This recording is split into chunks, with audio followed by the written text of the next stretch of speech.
So and I was going to bring this up later, but we'll talk about it now since you brought it up. So this is Catering Chronicles by Jennifer and Francisco Christian, who I know I've met Francisco at Cater Source one year, but it was brief. So I'm not super familiar with him. He goes by Frank. You probably know him more as Frank Christian. Oh, yeah. Okay. So there's a couple questions on my list that are going to refer to in this book, which is, this is great, especially like if you're getting into catering or you have, you're doing a couple million in sales and you want to get to that next level. Definitely check this book out. Thank you, Jennifer. Very good. On Amazon. All right. So in the book, it says, speaking about catering people, like 5 things a manager should do today to help them succeed. And the very first thing is continued education for your salespeople. Give us a couple examples of what that looked like for you when you were running the sales department and some of the things that you suggest to sales managers that you coach.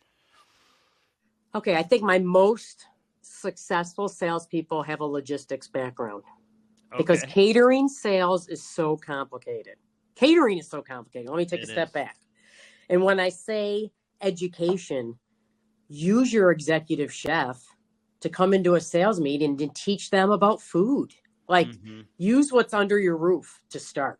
Okay. Because there's so much that people need to learn. I think the learning process, honestly, is at least 2 years to be a successful off-premise catering salesperson.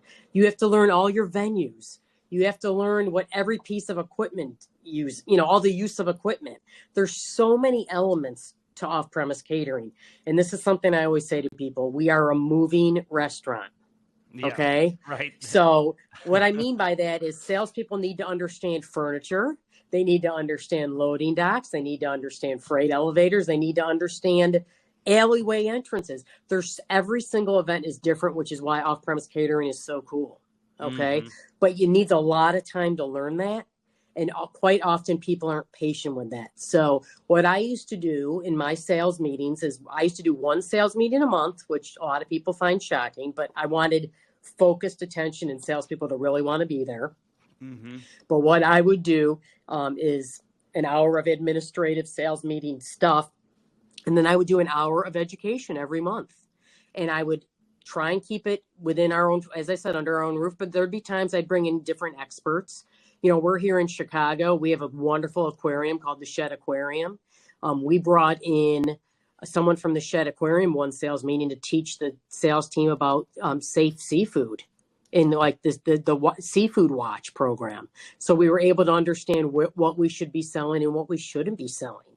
And that all comes around because when you're selling that smart way, mm-hmm. customers have more confidence in you and they're going to remember you over anyone else when you're talking about that kind of stuff.